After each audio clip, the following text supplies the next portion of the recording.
Good morning, children. I am your English teacher. Today, let us continue with the lesson, the Sermon of Benares.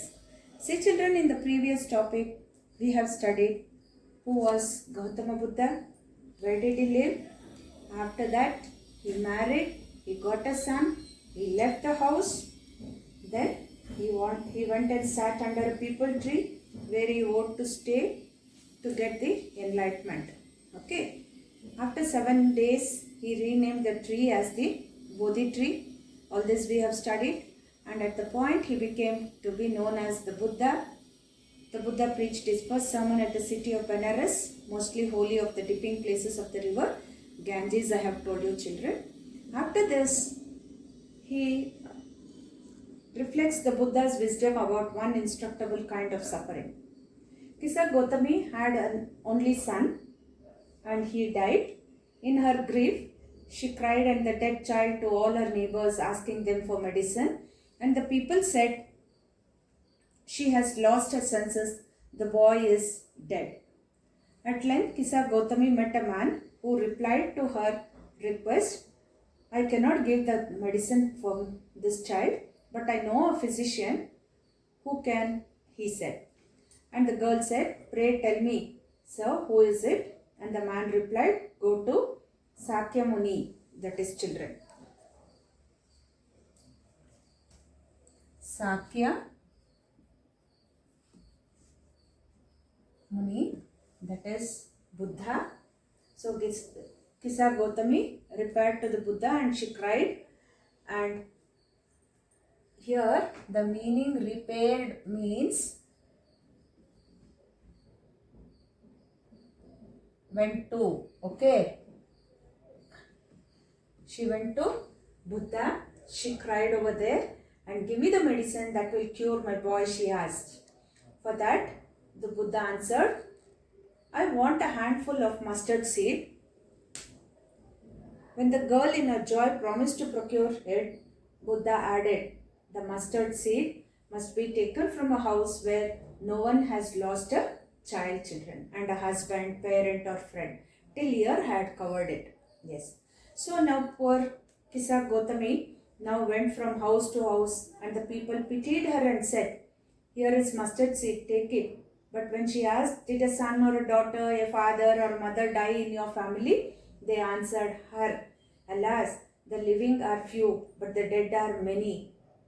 Do not remind us of our deepest grief," they said. Means, don't remind us about the people who have died in our family.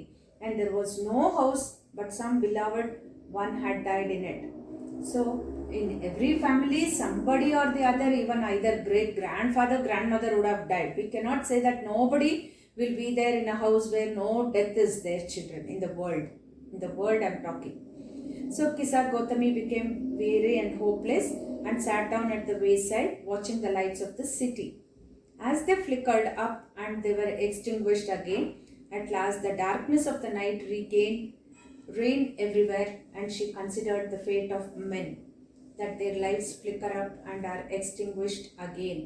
And she thought to herself, "How selfish am I in my grief," she thought.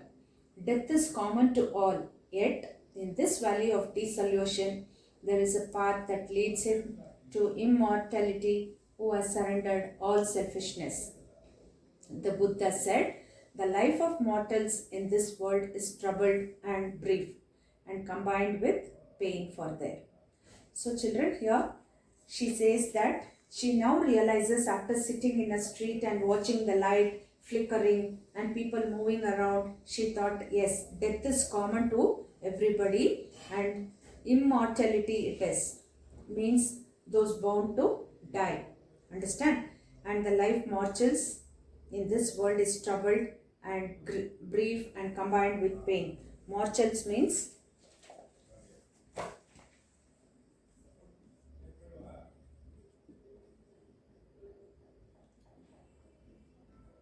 those bound to die. Okay, children. And for there is not means by which those have not been born can avoid dying. Okay. After reaching old age, there is death. Of such a nature are living beings.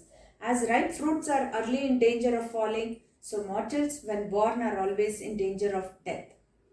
Even we should not think that only aged people will die. Even newborn baby also will die, middle age will die. So all this, it is common on the earth. As all is earthen vessels made by the potter end in being broken. See, a pot is being made by a pot maker.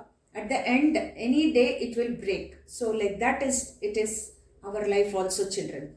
So is the life of mortals. Both young and adult die.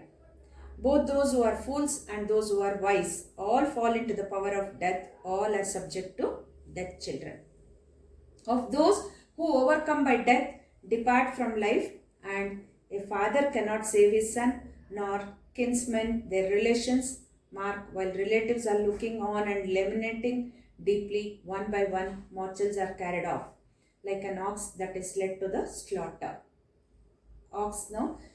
When it is not keeping well or when it dies, they give it to the slaughter, that is, they cut and they eat children. So the world is afflicted with death and decay. Okay, children, therefore the wise do not grieve, knowing the terms of the world. Not from weeping nor from grieving will anyone obtain peace of mind. If you cry, if you grieve, you will never get peace of mind. On the contrary, his pain will be the greater and his body will suffer. It is we, the people who are there on the world, we cry, our body gets deteriorated when we cry, and we'll have to suffer more, children. He will make himself sick and pale. We will become sick and pale. Yet the dead are not saved by his lamentation. See, he is dead and he cannot be saved anymore. So crying is of no use. He who seeks peace should draw out the arrow of lamentation and complaint and grief. He who has drawn out the arrow and has become composed will obtain peace of mind. He who has overcome all sorrow will become free from sorrow, and he will be blessed, children. So this is about this story, the sermon of Benares, children. So here, this is a very small story, children. Here, you will have to think that any living creature on the world, one day or the other, they have to die. Understand? It is not that, oh, born, I am not going to die, but I'll be there for 150 years, 200 years. Even after 150 years, you will have to die one day. So, born and death is continuous process which is happening in the world, children. Okay, you can see in the country, in the world, many will be born, many will be dying. Now, due to this COVID pandemic period, you would have seen many of your relatives, close friends, many would have died. The same time, many would have been born also. So, death is written for everybody. When we are born only, it is being told in the first topic itself, children. Thank you all, children. Have a nice day. Today I will be giving you the extracts of this lesson, children. Complete it, and this lesson is not there for your exams. Once again, I'll remind you all, complete your classworks. Your classworks will have 5 marks for your midterm exams, children. Thank you once again.